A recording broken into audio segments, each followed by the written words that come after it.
네, 오늘 하나님께서 이 말씀을 주시고 여러분들을 만나게 해 주셨습니다. 사실상 이제 저는 오늘 와서 이제 말씀만 전하면 되겠지만 또 하나님의 말씀을 전하는 것은 또 그런 게 또 아니고 하나님은 오늘 이 자리를 또 오래전부터 계획을 하셨고 또 예비를 하셔서 이러한 쉽게 만날 수 있는 그런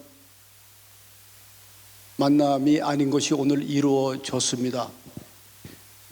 이 신명기 오늘 말씀을 하나님께 주셔서 가지고 이제 들고 여기까지 왔는데, 저는 오늘 아침 제가 담임하고 있는 원주민 교회에서도 신명기서 말씀으로 설교를 했고, 언제부턴가 이 말씀으로 이 설교에 더 치중해야 되겠다는 그러한 마음을 주셔서 창세기서부터 시작을 했습니다.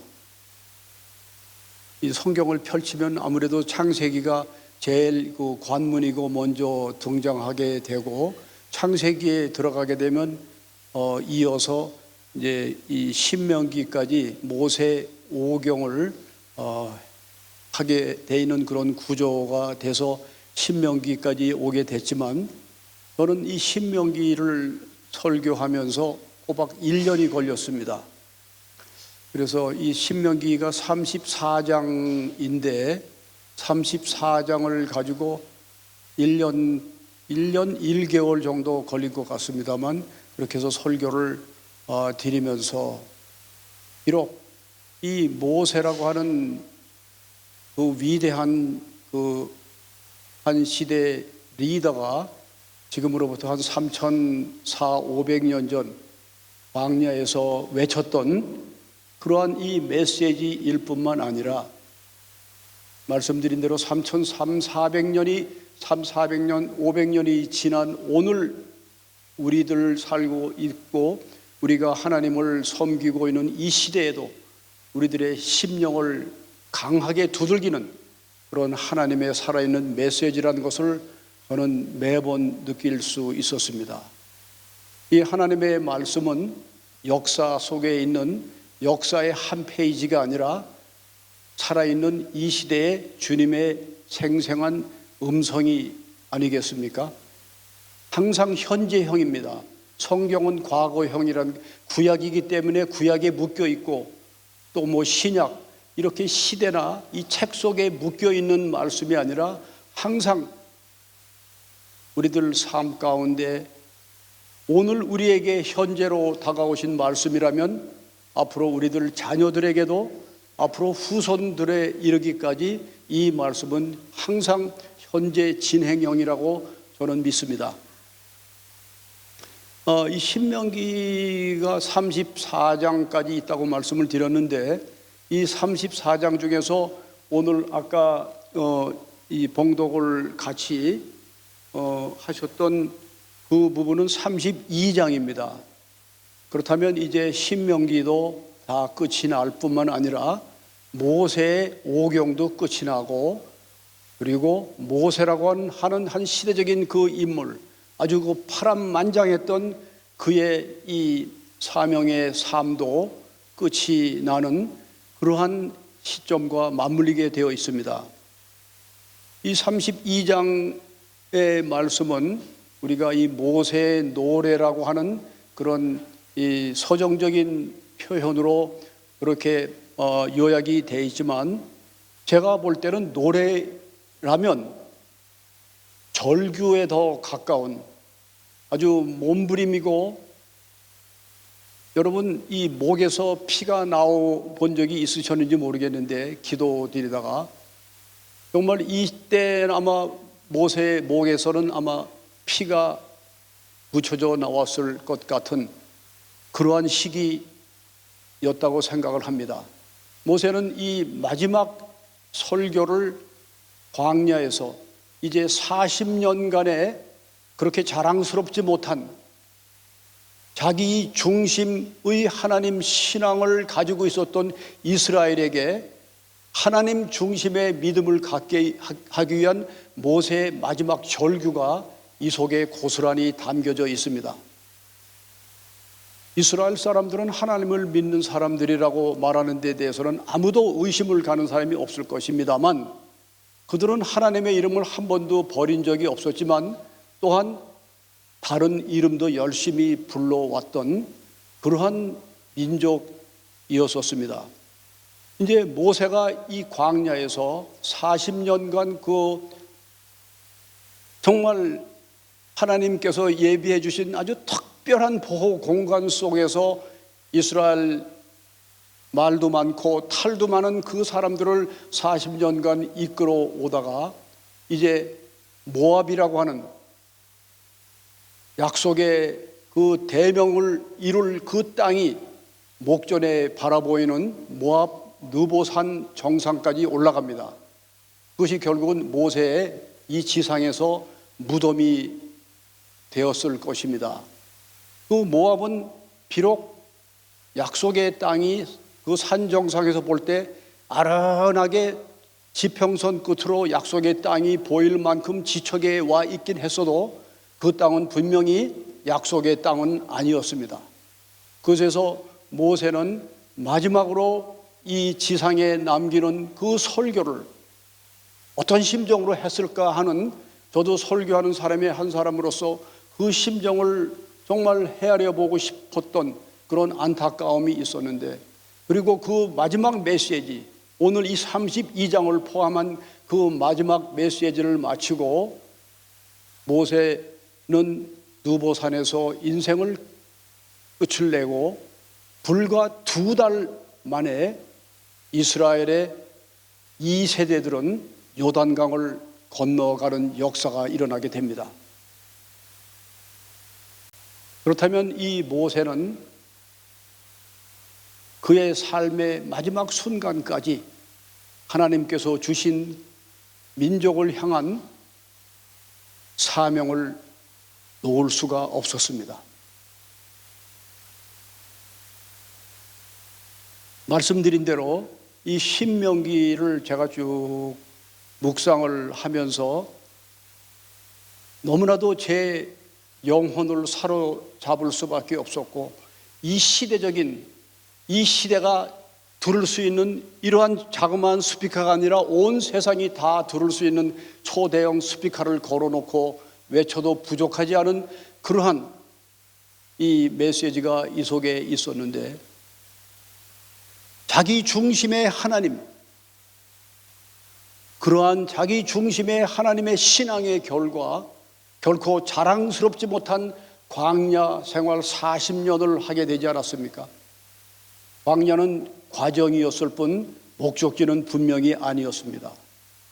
하나님께서 어느 날 모세라고 하는 사람을 불러서 애굽 땅에서 신음하고 있는 자기 백성들에게 그곳이 그들의 영원한 목적지가 아닌 하나님께서 예비해 놓으신 가나안 약속의 땅으로 인도하기를 모세에게 주님이 명령을 하셨고, 그 사명을 받은 그날부터 모세는 말씀드린 대로 느보산 약속의 땅이 바라보이는 그곳에 오를 때까지, 그리고 백수를 다하고 수명을 다하는 그 순간까지 하나님의 그 대명을 순종하고 감당을 했는데, 이 신명기 속에서 저의 이 마음을 사로잡았던 그 여러 가지 이 이슈가 있었지만, 가장 제 마음에 절박한 그리고 감동과 이 시대적인 필요를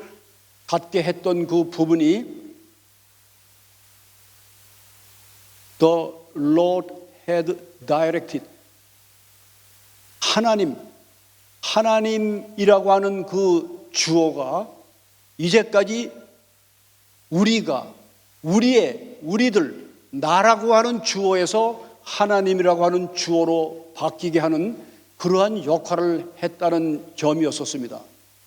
여러분, 오늘 우리가 이 2025년 두 번째 주일을 맞이해서 참 이렇게 잘 아주 멋있게 그리고 아주 예쁘게 치장을 잘 옷을 입으시고 이렇게 주님 성전에 나와서 예배를 드릴 수 있게 되었습니다.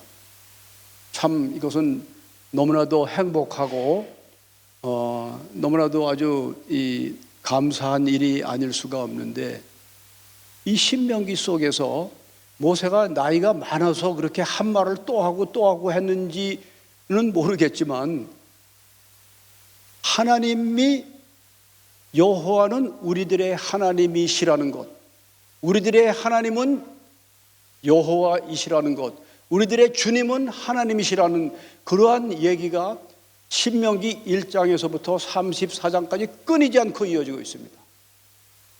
이것을 내가 발견하게 된 것은 신명기 2장에서 발견을 했는데, 신명기 2장을 계속 묵상하다 보니까 우리들의 하나님은, 우리들의 주님은 여호와 하나님이시라는 그 단어들이 신명기 2장 속에 무려 18번이나 등장했음을 저는 보고 놀랐습니다.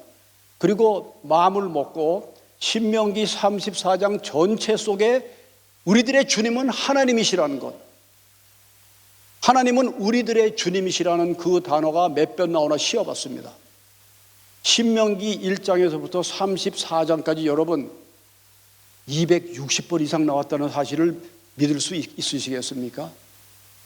말씀드린 대로 모세 그 할아버지가 연세가 많아서 중언부언하고 한 말을 또 하고, 그래서 이 신명기 한 편 속에 200번 이상 우리들의 주님은 우리들의 주님은 하나님이시라는 것, 하나님뿐이시라는 것을 그렇게 반복적으로 강조할 수 있었겠습니까? 이제 이 설교가 끝이 나면 모세는 말씀드린 대로 이 세상에서 그 고달픈 여정을 마치고 안식에 주님 품으로 안기게 되고, 불과 2달 후면 요단강을 이 세대들이 건넌다고 했습니다. 얼마나 중요합니까? 이스라엘에서 볼 때 40년간 그렇게 지리멸렬하게 광야 생활을 하던 그들이 이제 이 세대들이 요단강을 건너서 약속의 땅에 진입하게 되는 너무나도 중요한 전환점에 이 모세의 설교가 있었던 것입니다. 그런데 모세는 요단강을 건너서 약속의 땅으로 들어갈 그 이스라엘의 자녀들, 백성들에게 강조했던 것이 우리들의 주님은 하나님이시다라는 그 말씀이었습니다. 오늘 이 32장 3절에 보시면 내가 여호와의 이름을 전파하리니 그랬습니다. 무수하게 전파했습니다. 이스라엘 백성들에게는 하나님이 어떤 분이시라는 것을 명백히 알아야 될 그러한 이유가 너무나도 많이 있지 않았습니까? 여러분, 우리는 기독교인입니다. 예수님을 그리스도, 우리들의 구세주로 믿고 있는 우리를 기독교인이라고 말합니다. 그렇다면 우리 또한 이 모세가 느보산 정상에서 이 세상을 떠나기 직전에 유언처럼 절규와 함께 남겼던 이 메시지가 우리들과는 무관하다고 생각하실런지를 모르겠는데, 우리는 나 자신의 그 신앙인으로서 예배자로서의 정체성을 확고하게 우리는 갖고 있어야 될 뿐만 아니라, 우리는 하나님이 어떤 분이시고 우리가 예배를 드리는 대상의 그 하나님에 대한 그 분을 우리는 좀 더 가깝게 알고 있어야 된다는 그러한 생각을 합니다. 지금 이 시대가, 우리 개신교가 이 세상으로부터 신뢰감을 많이 잃어가고 있습니다.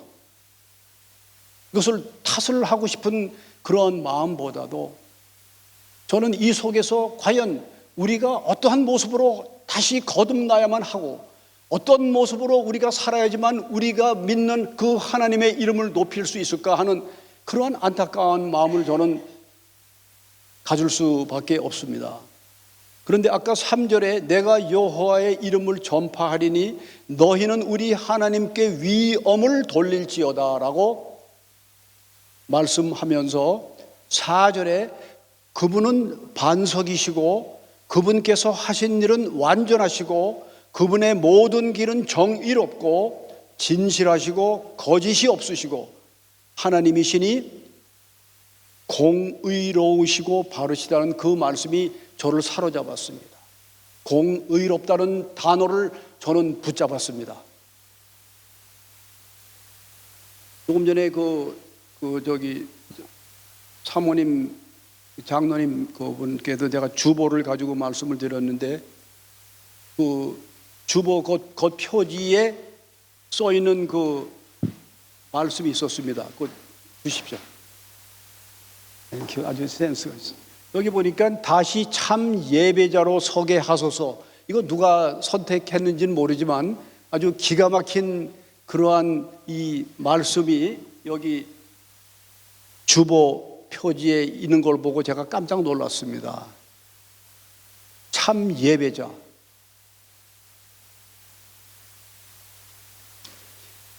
여기서 이 공의롭다는 그 말씀을 제가 붙들었다고 말씀을 드렸는데, 이제 이 모세 시대는 끝이 났고 이스라엘의 2세대들은 요단강을 건너가서 이제 약속의 땅을 이제 쟁취하는 그런 역사로 이어지게 될 것입니다. 그런데 이 4절 끝에 하나님의 공의롭다는 이 단어가 사실상 무색할 만큼 이스라엘 백성들은 공의롭지 못했습니다.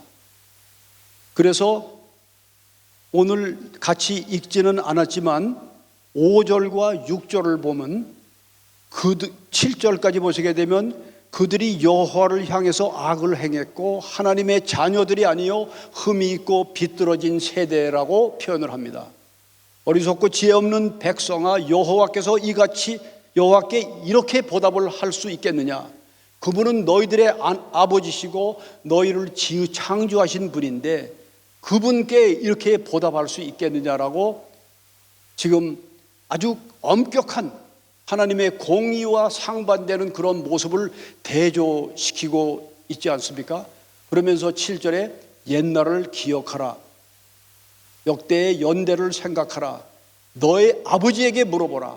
그가 내게 설명할 것이요 내 어른들에게 물어봐라. 그들이 너희들에게 말할 것이라고 이 자녀들을 향해서 외치고 있습니다.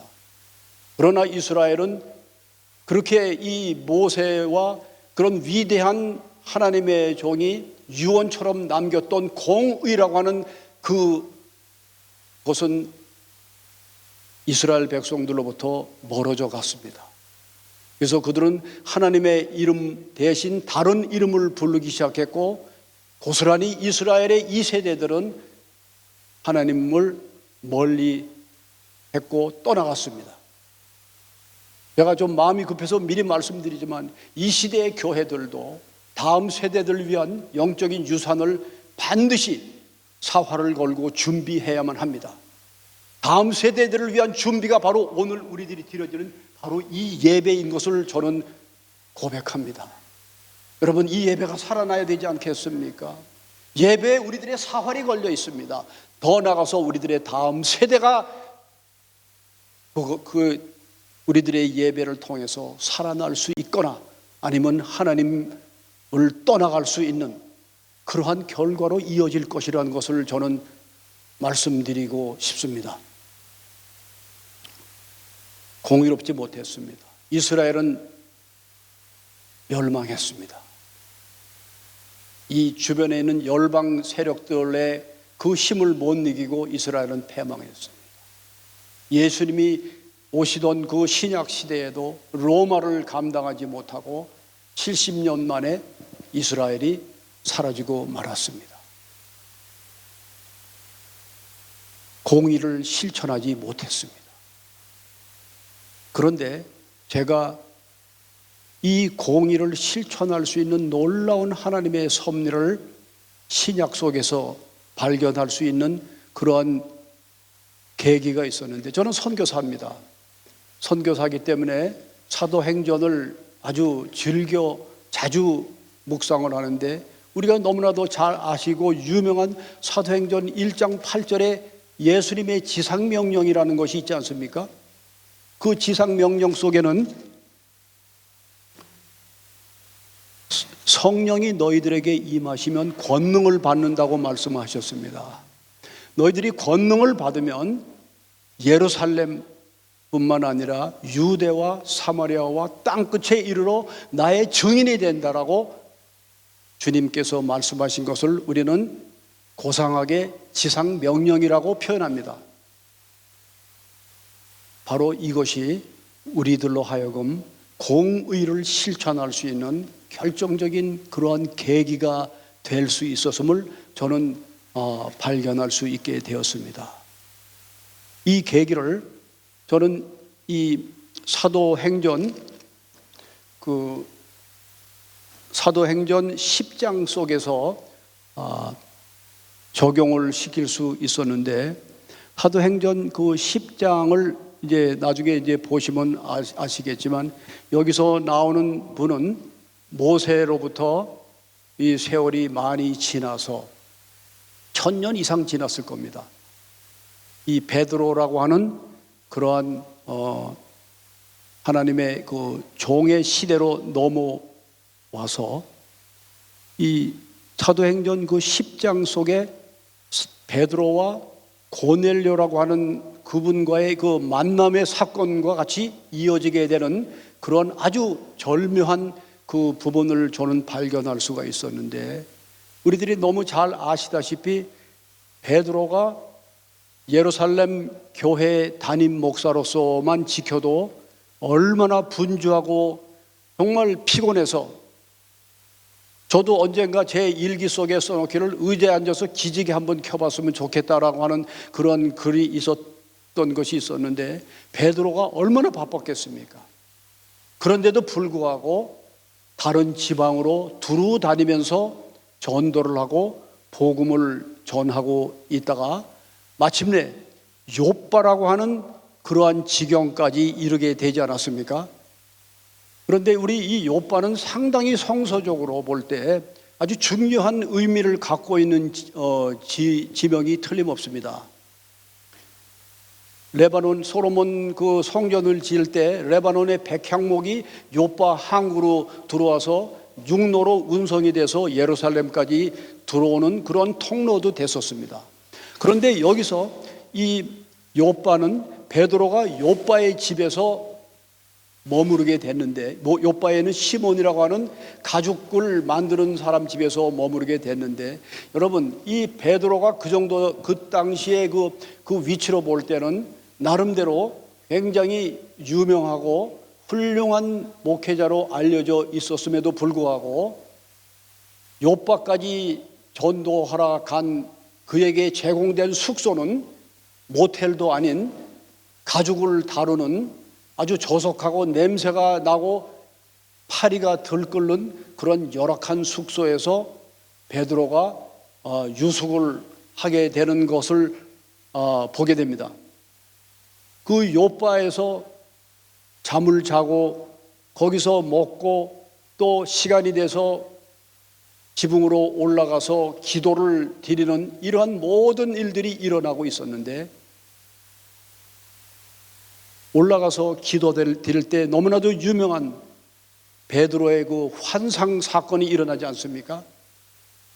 하늘로부터 큰 보자기 같은 것이 내기를 메어 땅에 들이웠는데, 그 속에 보니까 이 각종 네 발 가진 짐승과 기는 것과 공중에 나는 율법적으로 볼 때 아주 불결하고 부정되고 저속하다고 여겼던 온갖 것들이 그 속에 다 담겨 있지 않았습니까? 보는 것만으로도 혐오감이 들었던 그러한 이 상황에서 하늘로부터 음성이 들려옵니다. 베드로야, 일어나서 이것을 잡아 먹으라라고 얘기합니다. 정말 말만 들어도 구역질이 날 일 정도였을 텐데, 그 소리가 2번, 3번 반복적으로 들려오고 다시 하늘나라로 그 보자기 환상은 사라졌습니다. 베드로는 그때까지만 해도 이 허공 중에서 내려왔던 그 조속하고 부정한 짐승들이 있는 그 사건의 환상의 의미를 깨닫지 못해서 굉장히 괴로워했습니다. 그런데 사도행전 10장에 이제 보시면 그런 말씀이 나오는데, 그 환상이 무슨 뜻인지 속으로 의아하고 있는데 바로 베드로의 묵고 있는 집 앞에 이렇게 문 두들기는 소리가 들렸습니다. 그 문 두들기는 소리는 그것으로부터 수십 킬로 더 북쪽에 있는 가이사랴에 주둔하고 있던 고넬료가 보낸 고넬료의 사람들이 베드로의 묵고 있는 집까지 찾아와서 문을 두들긴 것입니다. 참 기절초풍할 일이 아니겠습니까? 이 베드로가 이 요빠 이 가죽쟁이 집에서 잠을 자고 거기서 유숙하고 있다는 사실을 그 수십 킬로 떨어져 있는 가이사랴에 있는 고넬료가 어찌 알고 사람을 보내서 베드로를 만날 수 있게 되었겠습니까? 바로 성령님이십니다. 지금 우리가 예배를 드리는 이 시간, 지금 이 시간에는 전 세계적으로 볼 때 얼마나 많은 교회들이 예배를 드리고 얼마나 많은 사람들이 기도와 찬송을 드리겠습니까? 그들의 환경과 그들의 시각과 모든 여건은 다 다르지만 성령님은 다 동일하게 운행하시고 역사하시듯이 베드로를 예루살렘에서 요빠까지 이끌어 가신 성령님께서 가이사랴에 있는 고넬료를 요빠로 또 보내시는 성령님, 동일하신 그 역사가 있었던 것입니다. 여러분, 그 문 두들기고 23절에 베드로가 그들을 안으로 불러들여서, 생전 처음 보는 사람들입니다. 그럴 뿐만 아니라 그 사람들은 분명하게 얘기해서 유대인이나 베드로와 같은 아직도 율법에 젖어 있는 사람들로 볼 때는 상종조차 할 수 없는 이방인들이었지 않습니까? 그 이방인들을 맞이한 베드로가 문을 열어서 그들을 유숙하게 했다고 했습니다. 그리고 그 안에 들어왔습니다. 한 서너 사람이 들어왔을 것입니다. 그리고 그날 밤에 그 집에서 그들의 관례상 같이 음식도 나눴고 같이 그곳에서 교제도 있었고, 그곳에서 이 베드로가 밥을 먹고 교제를 나누면서 그냥 했겠습니까? 하나님 앞에 예배를 드렸을 것이고, 그리고 그 지붕 아래서 그들은 같이 잠을 자는 사건이, 인류 최초로 발생되는 사건이 사도행전 10장에 기록이 됐습니다. 그날 밤에 일어난 그 일이야말로 모세가 누보산 정상에서 유언처럼 남겼던 그 공의로우신 하나님, 하나님의 공의를 실천할 수 있는 그러한 역사적인 현장이 될 수 있었습니다. 유대인과 이방인과 율법주의자가 그 자리에 모여서 모든 환경과 신분을 초월한 진정한 교제가 있었고, 하나님께 드려지는 그 예배가 있었고, 같이 그 지붕 아래서 잠을 자는 그러한 놀라운 일들이 있었습니다. 그리고 그 다음날 베드로는 고넬료의 집에 갈 수 있었고, 그곳에서 하나님의 말씀을 전할 때 성령님의 그러한 놀라운 역사가 일어났다는 그러한 말씀이 있습니다. 저는 말씀드린 대로 선교사라고 소개를 했습니다. 이 수년 전에 이 선교지에 있었던 이야기로 오늘 설교를 이제 끝을 내겠습니다만, 수년 전에 이 멜라네시아에 있는 한 부족이 있습니다. 그 부족은 악명이 있기로 아주 유명한 그런 부족이었는데, 저희들은 만 10년 동안 그 부족을 공략해서 결국은 그 부족이 주님께 돌아오는 그런 역사를 이뤘습니다. 그런데 그 부족을 전도할 때 큰 걸림돌이 하나 있었던 것이 뭐냐면 그 부족의 리더입니다. 이 리더라고 하는 그 위치가 그 부족을 살리기도 하고 부족을 죽이기도 하는 그런 역할을 해왔는데, 이 리더는 그 부족을 자손 대대로 죽음의 사슬을 벗어나지 못하는 죽음의 계승자 역할을 해온 대제사장이었습니다. 그 대제사장을 저희들은 만나서 복음을 전하려고 들어갔는데 결국은 그 대제사장이 얼마나 지혜롭고 얼마나 악한 영적으로 탁월했는지 저희를 따돌리는 그러한 일들이 있었습니다. 좀 더 구체적으로 말씀을 드리면, 그 부족으로 저희들이 진격해서 들어갔는데 3일 만에 우리가 주둔하고 있던 그 본부에서 3일 동안 거쳐서 그 부족까지 올라갔는데, 그 부락에 남자라고는 단 한 명도 보이지 않고 노인과 여자와 어린 아이들만 있는 것을 보고 너무나도 놀랐습니다. 거기까지 저희들이 19명의 사역자들이 진입을 했는데, 얼마나 정말 사활을 건 그러한 이 행군 끝에 만난 그 부락이었는데, 그렇게 부락이 고요하고 이상한 느낌을 주는 분위기로 우리를 맞이했습니다. 그래서 알아봤더니 그 대제사장과 전사들이 그쪽 산 너머에 있는 정글에 들어가서 악령의 제사를 지내고 있는 중이었다고 합니다. 그런데 그 제사의 종류가 일상적으로 드려지는 제사가 아니라 정말 그 부족의 존폐 위기가 왔을 때쯤 한 번쯤 있을까 말까 하는 그러한 제사를 지내고 있었습니다.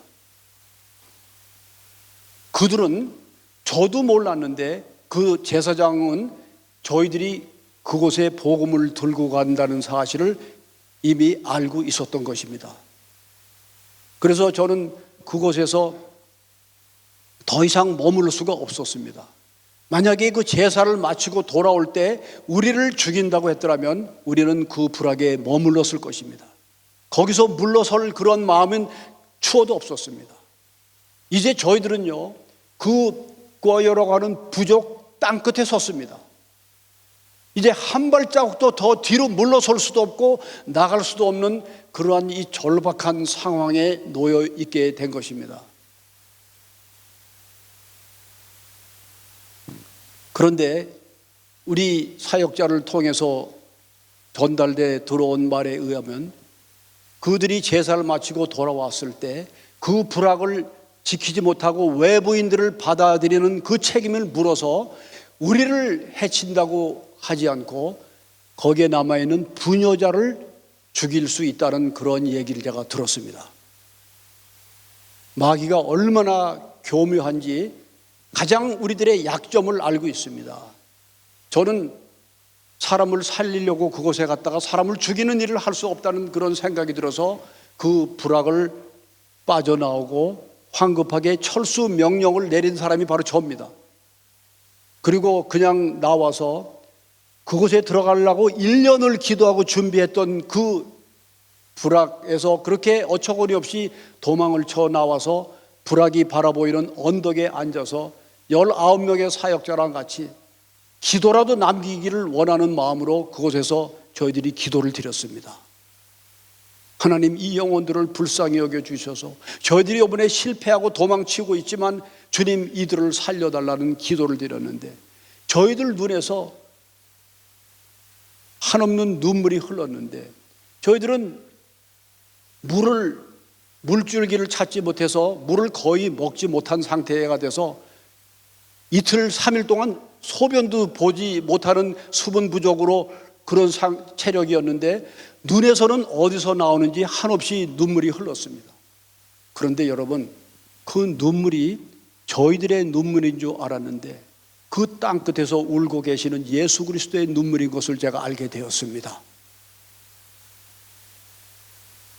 오늘 이 시대에도, 이렇게 아름다운 성전에서 주님을 찬양하는 이 시대에도 땅 끝에서는 예수님이 눈물 흘리고 계십니다.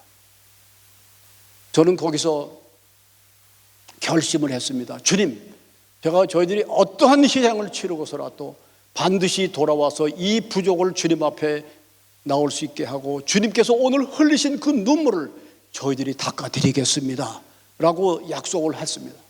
그리고 8개월 만에 다른 그 만반의 준비를 하고 그 부족에 들어갔던 것입니다. 그런데 늘 갔던 그 코스를 가지 않고 전혀 생각하지 않았던 다른 코스가 저에게 마음에 와 사로잡았습니다.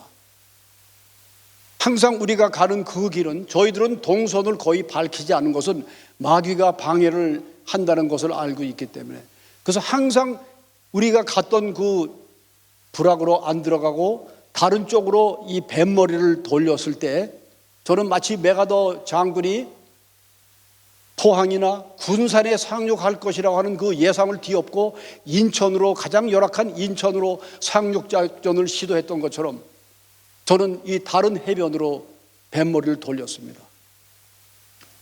마귀를 속이고 싶었습니다. 마귀는 항상 속여왔기 때문에 속이는 자는 속임을 당하게 되어 있습니다.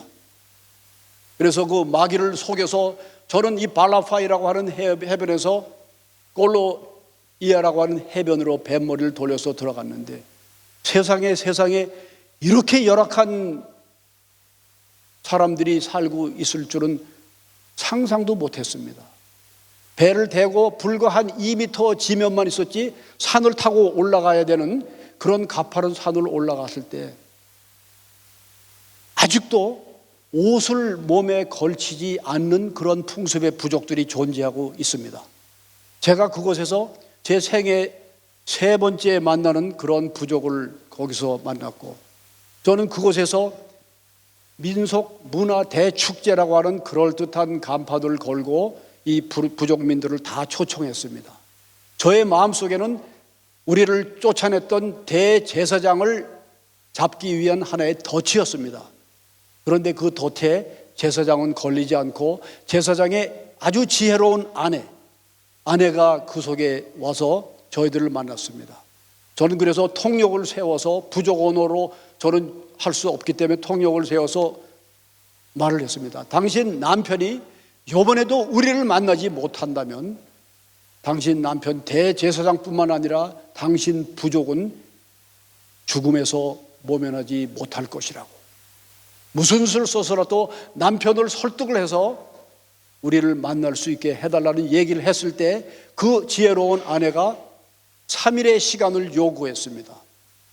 나는 그 다음 날에 또 만나고 싶었는데 이 제사장이 먼 정글 속에 들어가는다 보니까 3일이 필요하다고 해서 저희들은 그들에게 3일을 주고 저희들이 있는 정글 선교 우리들의 교두보로 돌아와서 초조한 마음으로 그 날을 기다리고 있었습니다. 그런데 제가 오늘 드리고 싶은 말씀은 그 아내를 만났던 그 산골짜기, 옷을 입지 않은 그 사람들이 대낮에도 왔다 갔다 하는 그러한 낙후된 그 산골짜기 한 기슭에서 있었던 그 이야기입니다. 그날 밤에 저는 그 오두막집에서 장작불을 켜놓고 예수 그리스도를 증거했습니다. 그래서 거기에 있는 사람들이, 주님을 영접한 사람들도 8명, 10명씩 나왔고, 그러고 나서 그 자리에 모여서 저희들이 예배를 드렸습니다. 이 장작불이 홀홀 타오르는 그 모닥불에서 저희들이 그날 예배를 드릴 때 잘난 선교사도 있었고, 우리 19명 팀 속에는 현역 경찰관도 있었습니다. 그런데 휴가를 내고 우리 이 선교팀에 합류했는 그 사람도 있었고, 국가대표 운동선수도 있었고, 간호사도 있었고, 신분들이 아주 다양했을 뿐만 아니라 그 산악 부족에 있는 말씀드린 대로 벌거숭이도 있었고, 벌거숭이 또 그 옆에는 칼을 옆에 가지고 있는 전사도 있었고, 원로도 있었고, 제사장도 있었고, 대제사장은 도망갔다 그랬고 제사장도 있었고, 그렇게 다양한 신분을 가진 우리들이 그날 밤에 장작불이 타오르는 그곳에서 신분을 초월한 이 지상에서 가장 편만하고 가장 공의로운 예배를 그날 밤 하나님 앞에 올려드리며, 그 자리에 모여있는 모든 신분이 다르고 높낮이가 있어 보이는 그런 사람들이 공정하게 한 사람의 예배자로서 하나님을 찬양하고 예배드리는 역사의 밤이 되었습니다. 하나님께서 가장 원하시고 가장 기뻐하시는, 그러나 우리들은 잃어버렸을 공의롭고 편만한 예배를 우리들은 그 무지한 오지 산 기슭 모닥불가에서 성령님과 함께 공의로운 예배를, 모세가 마치 느보산 정상에서 마지막 생애를 마감하는 그 자리에서 공의로운 하나님을 엄격하게 공의롭지 못한 백성들과 대조시키면서 절규했던 그 공의가 오지 산골 그 불악에서 이루어지는 그러한 밤이 되었습니다. 여러분, 우리가 무엇으로 하나님 앞에 공의로운 존재가 될 수 있겠습니까? 우리가 무슨 수로 공의로운 예배를 드릴 수 있겠습니까? 우리가 먼저 공의롭지 않다면 무슨 수로 예배가 공의로워질 수 있겠습니까? 저는 이 단에서 죽느냐 사느냐 하는 생과 사의 결판이 여기서 나는 쏟아져 나와야 된다고 믿는 사람 중에 한 사람입니다. 여기서 전해지는 그 어떤 한마디도, 어떤 그 시지부리한 소리가 아니라 오직 하나님 예수 그리스도의 생명이 이곳에서 분출될 때 우리는 그 말씀 가운데 공의로운 예배를 드리는 한 사람의 예배자로서 이 세상에서 모세가 하나님을 전파하듯이 우리들이 입술로 길거리에 나가서 예수 그리스도를 전파하는 것이 아니라 우리들의 공의로운 그 모습으로 세상에서 살아갈 때 이것이 바로 진정한 복음을 전하는 자의 모습이 아닐까 생각을 해봅니다. 지금 우리는 복음을 상실해 가고 있습니다. 공의로운 예배를 잃고 있습니다. 어떤 희생을 치러서라도 이것을 회복해야 되는 그 이유는 우리들 당대도 중요하지만 우리들의 자녀들이 있지 않습니까? 다음 세대들은 무엇을 받고 무엇을 그들이 받아들이던 우리들이 주는 것을 그들은 받을 수밖에 없습니다. 그래서 말씀드린 대로 이 시대의 교회는 다음 세대들, 우리 자녀들을 위한 영적인 유산을 위해서 사활을 건 고민과 결단과 기도가 있어야 되는 이 시기에 지금 우리는 지금 어떠한 모습으로 하나님 전에 나와 하나님을 찬송하며 그 위대하신 하나님을 찬양하는 우리들의 그 심령이 더 낮아지고 겸손해야만 합니다. 그것이 바로 공의로운 예배를 드리는 예배자의 진정한 참 모습이 아닐까 생각을 해봅니다. 갈보리 교회, 반드시 누구든지 말할 때 갈보리 교회라고 하는, 갈보리라고 하는 그 지명을 거론했을 것입니다. 갈보리는 예수 그리스도께서 피를 쏟으신 그 현장 아닙니까? 그러나 우리는 그 예수 그리스도께서 피를 쏟고 십자가에 매달려진 그 사건을 보고 예수 그리스도가 실패자나 패배자라고 얘기하는 사람은 아무도 없습니다. 예수 그리스도는 하나님 그 말씀에 순종해서 그의 고귀한 피를 흘려주셨기 때문에 오늘 우리가 이곳에서 주님을 찬양하고 예배를 드리고 우리가 한 사람의 공의로운 예배자로서 존재할 수 있게 된 것이 아닙니까? 갈보리가 그런 갈보리가 되기를 저는 축원합니다. 거듭나는 갈보리가 되기를, 생명의 갈보리가 되기를 저는 축원합니다. 기도하겠습니다.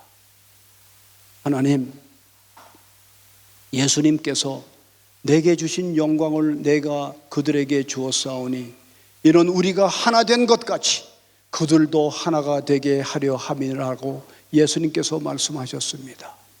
아버지 하나님, 이 갈보리 교회 하나님께서 오늘 말씀을 주셔서 우리들을 돌아보게 하여 주시고 더욱더 우리 당대뿐만 아니라 앞으로 다가올 세대와 의 자녀들과 후손들을 위해서 우리들이 영적인 그러한 희생의 준비를 감당할 수 있는 그러한 갈보리가 되게 하여 주심을 감사합니다. 우리들에게 주어진 이 환경은 우리를 쓰러뜨리기 위한 환경이 아니라 오히려 우리들에게 힘을 주고 다시 일으켜 세우시기 위한 하나님의 경륜인 것을 고백합니다. 예수 그리스도 이름으로 기도드립니다. 아멘.